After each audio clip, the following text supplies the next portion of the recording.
मुख्यमंत्री नीतीश कुमार ने आज 75वें स्वतंत्रता दिवस पर बिहार के ऐतिहासिक गांधी मैदान में झंडोत्तोलन किया और झंडोत्तोलन करने के बाद उन्होंने पत्रकारों को भी स्वतंत्रता दिवस की शुभकामनाएं दी। उन्होंने पत्रकारों को यह जानकारी देते हुए कहा कि बाढ़ के मामले पर हम नज़र बनाए हैं और लगातार कई सारे जिलों का भी निरीक्षण हो गया है और जिस तरह से इस बार बारिश हुई है वह चिंता का विषय तो है, लेकिन हमारे राज्य के साथ था जहां से नदियों की शुरुआत होती है, चाहे वह नेपाल हो, उत्तर प्रदेश हो या झारखंड हो, हर जगह बारिश हुई है। इस वजह से जल स्तर में वृद्धि हुई है और हम लगातार नज़र बनाए हुए हैं। जो भी बन पड़ेगा सरकार करेगी, क्षतिपूर्ति की जाएगी। लोगों की सारी जगहों के लिए रोज़ मीटिंग की जा रही है और रोज़ दिशा निर्देश जारी किए जा रहे हैं जिससे कि लोगों को राहत पहुंचाया जा सके। लगातार हम इस पर नज़र बनाए हुए हैं। लोग जिस प्रकार की मदद होगी, चाहे उनको वहां से निकालना हो या फिर उनको राहत सामग्री देना हो या अनाज पहुंचाना हो, सब तरह के निर्देश दिए जा चुके हैं।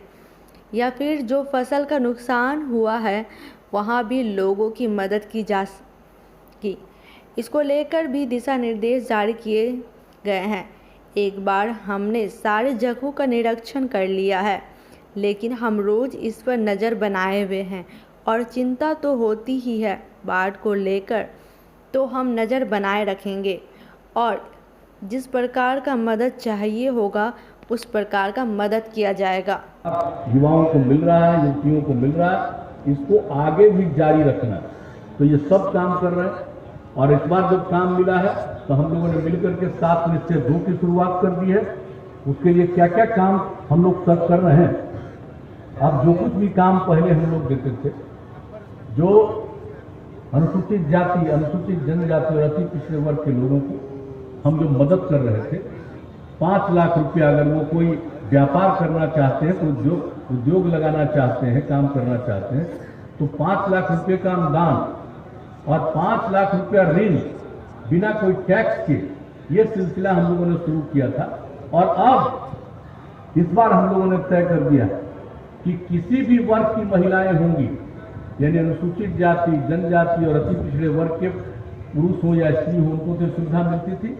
बाकी जितनी बची हुई महिलाएं हैं वर्गों की, उन सब लोगों के लिए भी यही सुविधा दे दी गई, यानी 5 लाख रुपए तक का अनुदान और 5 लाख रुपए का ऋण बिना टैक्स के। और इसके अलावे जो बाकी पुरुष बचे हैं, अति पिछड़ा, अनुसूचित जाति और जनजाति के अलावे, उन सबों को 5 लाख रुपए का अनुदान और 5 लाख रुपए का ऋण सिर्फ 1% टैक्स लेकर के। तो ये सब काम हम लोगों ने शुरू करा दिया।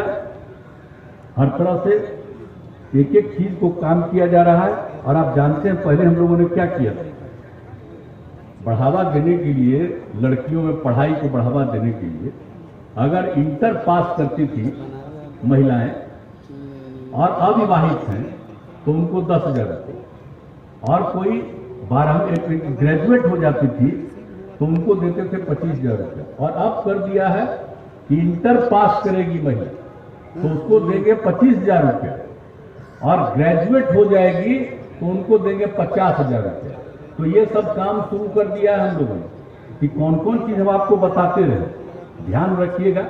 बाकी लोग तो अपना खूब प्रचार करते रहते हैं, हम तो प्रचार विचार में दम नहीं लेते हैं भाई, काम ही करते हैं।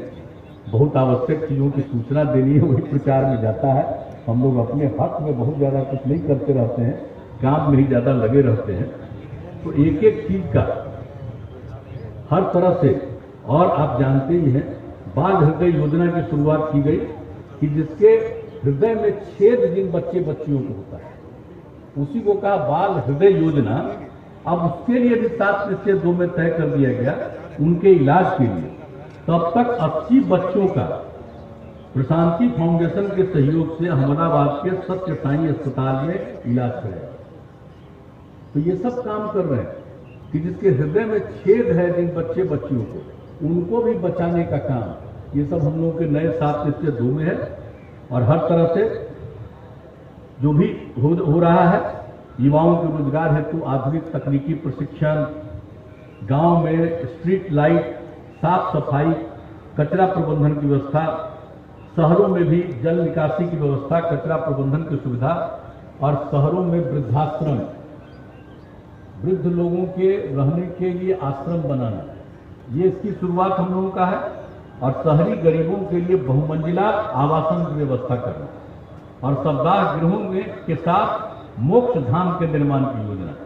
तो ये सब और बाकी सब बहुत चीजों को तो पास किया गया, उस पर काम शुरू कर किया जा रहा है और इस बार के बजट में भी उसका प्रावधान कर दिया गया। तो हम लोग हर तरह से इस काम को कर रहे हैं और इन सब काम को करने के अलावे जो पर्यावरण के लिए हम लोगों का है, तो आप सब जानते हैं कि जो जलवायु परिवर्तन हो रहा है, खतरा हुआ, तो 2019 में जो हम लोगों ने शुरू किया